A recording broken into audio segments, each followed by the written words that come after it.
Hey welcome to my health and wellness tips.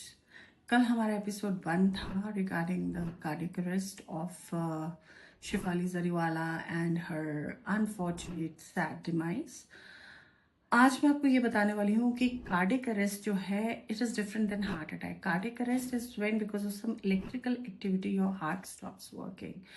So when you think that you're fit and you're doing excess of exercise, there is a word called, हमने बचपन से एक pronoun पढ़ा है, excess of everything is bad.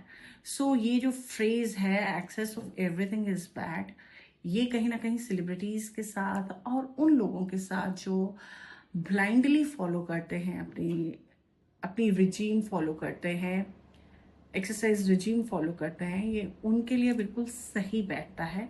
Because आपको आपकी body signal देती है जब वो थक जाती है, लेकिन हम उन सिग्नल्स को इग्नोर करते हैं और हम जो है कंटिन्यू कर देते हैं अपना एक्सरसाइज करना, अपनी बॉडी को स्ट्रेनस एक्टिविटी में ले जाना और स्ट्रेस देना। दूसरा सबसे बड़ा कारण है ये जो हम प्रोटीन शेक्स लेते हैं, फैट कटर्स लेते हैं या शेक्स लेते हैं फॉर मेंटेनिंग आवर बॉडी। ये मैं बहुत बारी कह चुकी हूँ, बैड बग हो या कुछ भी हो, ये सारी चीज़ें नहीं लेनी चाहिए। बिकॉज इन चीज़ों से अल्टीमेटली जो है आपको नुकसान ही होता है। और तीसरी बात है कि ये जो हम सोचते हैं कि हम हमेशा यंग दिखें, हम ब्यूटीफुल दिखें, उसके लिए हम स्किन लाइटनिंग ट्रीटमेंट्स करवाते हैं और भी बहुत सारे ट्रीटमेंट्स कराते हैं, इंट्रोवीनस इंजेक्शंस लेते हैं।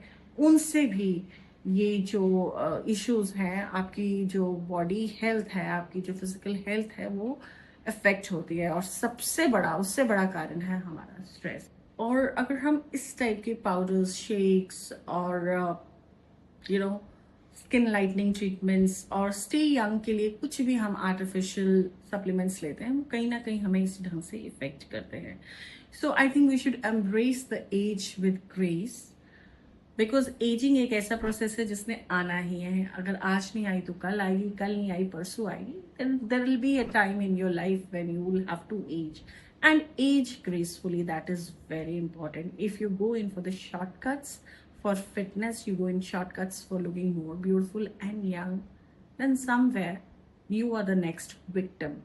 So just see that you are not the next victim. Go for your 3 monthly body checkups, 3 monthly your blood works done. And if you have any family history of cardiac arrest or heart attacks, please get yourself thoroughly checked by doctor once in a year. You should go for a complete body health checkup. And I'll say avoid taking all these powders, supplements, and stop taking lots of stress. And excess of everything is bad, even exercise. And excess of everything is bad, even bad fad diet, whether it be intermittent fasting or keto diets. Just go for the balanced diet. That is what we have been advised since our child.